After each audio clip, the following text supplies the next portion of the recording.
I'm joined now with meteorologist Simone Thomas. Simone, beautiful sunset, but the temperatures, not so pretty. It's been a chilly Sunday, and the evening is looking to get even cooler. Several warming centers also opening across central Arkansas, so how cold are we talking? Well, if this weekend wasn't cold enough for you, we do have another cold front moving through tonight to reinforce that cold, dry air. And we've got a number of things to talk about for the week ahead, but let's focus right now on this evening. We'll get through the next couple days in your 7-day outlook. 39 right now in the capital city, feeling like 32 degrees. Russellville, 40 degrees, feeling like 33. Some of our neighbors off to our north and east, like Batesville and Jonesboro and West Memphis, feeling like the 20s. And this is just as that sun is setting. So you can imagine through the next couple hours, things are getting colder. Winds right now coming from the southwest.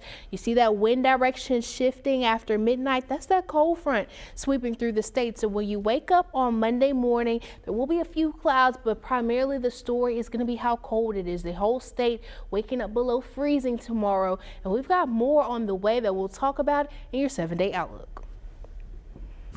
All right, Simone, thank you. Well, Governor Sarah Sanders delivered remarks at the annual Arkansas Right to Life March today.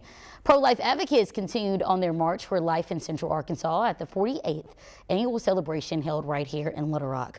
According to the group, the event brings awareness to the nearly 60 million unborn babies impacted by Roe v. Wade. The decision was reversed by the Supreme Court in 2022. Dozens of people walked from State Street to the steps of the state capitol, where the governor also gave a speech. After 6 years, it gets easy to take that for granted, but it would not have happened if it were not for the hard work of the state leaders that are standing up here today. But more importantly, it would not have happened if it weren't for the activists like each one of you who have shown up year after year in support of the pro-life cause. According to the Arkansas Family Council, Arkansas is the most pro-life state in the entire country for the 6th year in a row. Well, according to new data, crime may be down in Little Rock, but the police chief says numbers don't always match how people feel. I spoke with Police Chief Heath Helton for more on how the department is preparing for the year ahead. Homicides are probably one of the more difficult things to try to deal with. Nobody calls us when they're about to go commit them. Sitting down with Little Rock Police Chief Heath Helton, we look back at 2025. Violent crime is down across a 5-year span, but the city recorded 19% more homicides last year than in 2024. Helton says the start of 2025 was especially brutal with a series of murders. You know, homicides are very fluid. You know, we're a data-driven agency, and what that means is we utilize a lot of data and real-time information that comes in through our real-time crime center or with my crime analysis unit that's really showing us what trends and things are going on, and then we utilize that to effectively position our resources. Surveillance is not safety. That data-driven approach sparks community pushback when it involves cameras, drones, and license plate readers. Where do we kind of draw the line on surveillance? You know, that's a big pushback from the community. And should there be a line? I'd caution the use of the term surveillance because we're not really surveilling, but I think we utilize technology to help supplement, you know, like staffing. Technology's, it's the world we live in.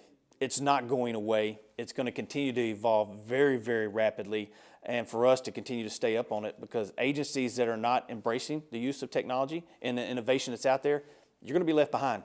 I mean, you will. And because our criminals out here that are actually doing crimes, they're using technology as well. But technology alone doesn't build trust. The chief says relationships do. Leading to my strategy, what I want to do for 2026 is called one-by-one policing. And what that does, we really want to focus on compassion and then take that and then figure out how we can embrace the idea and the concept that what we can do best to figure out how to serve each person individually. We've actually just increased our academy from 24 weeks to 26 weeks to do just that. Putting more stuff that we can do to help make sure our officers are good on their de-escalation, make sure they're doing their critical thinking, all their judgment skills, and be able to properly engage the community, because that's the key. Looking ahead, Helton's biggest concern is also the hardest to plan for. For next year, going into this year, I guess 2026 now, it's you know, my biggest fear is just the unknown. You just never know what's going to happen right now. Our world's very volatile. And he insists Little Rock is a safe city, but admits there is still work to do. I'm not blind and dumb to think that there's not areas of our community that do not feel safe. So that's what gives me heartburn, is how do we go in there and fix that? And how do we make that improve? And then it's the engagement piece. How do we continue to engage the people? Not only externally, but I got to be able to engage my people internally as well. So how do you continue to do that? Because that is the true success. If you have those relationships, how do we keep those conversations going? How do we constantly build trust? And historically, a city that's had many, many challenges. And we've come a long way, but we got still a long way to go. Well, of course, we covered much more than what you saw there. You can watch the entire interview on our website. That's thv11.com.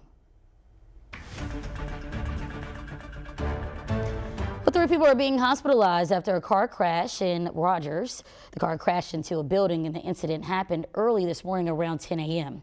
Police say the facility was significantly damaged. However, all passengers inside received non-life-threatening injuries. Police add that the driver is not being suspected of intoxication. You can stay with THV11 as we learn more. A few weeks ago, THV11 told you about Arkansas Act 628. It's a new law requiring insurance companies statewide to cover weight loss surgery for people who need it. THV11 Carter Thweet found out there are actually mixed reviews on how well it's actually working. I can cross my legs. I have less asthma, less joint pain.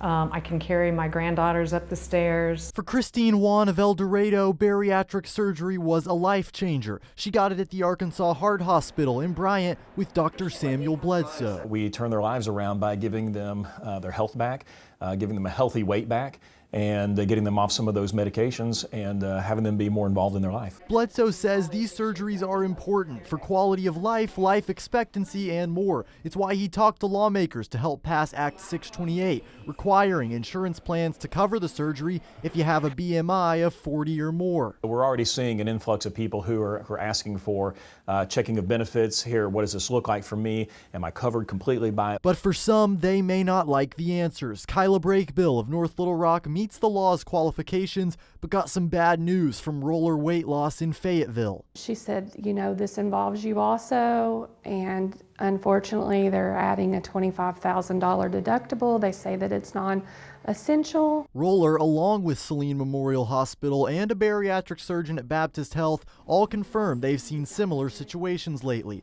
They say it's happening to people who use the AR Home program, which uses Medicaid dollars to get either Blue Cross Blue Shield or Ambetter insurance for you. Both Brakebill and Robert Davidson of Ward use Blue Cross Blue Shield. They make you think they're going to help you, you know, to be able to get this, and in the end, that's not the story. Arkansas Blue Cross couldn't provide an on-camera interview, but told me over the phone their hands were tied because the federal government considers this surgery non-essential and won't pay for it, and the state couldn't take on this heavy cost. So to comply with this new law, they had to use the deductible system that patients like Brakebill and Ward say prices them out. I cannot afford that at all. I'm just heartbroken, absolutely heartbroken. For THV11 News, I'm Carter Thweet. Both patients showed us paperwork that listed the surgery as costing roughly $19,000 out of pocket, meaning it would be cheaper to pay for it themselves than use insurance and pay that deductible. Blue Cross Blue Shield did provide us with a statement that further explains its reasoning. That statement, of course, can be found on our website, thv11.com.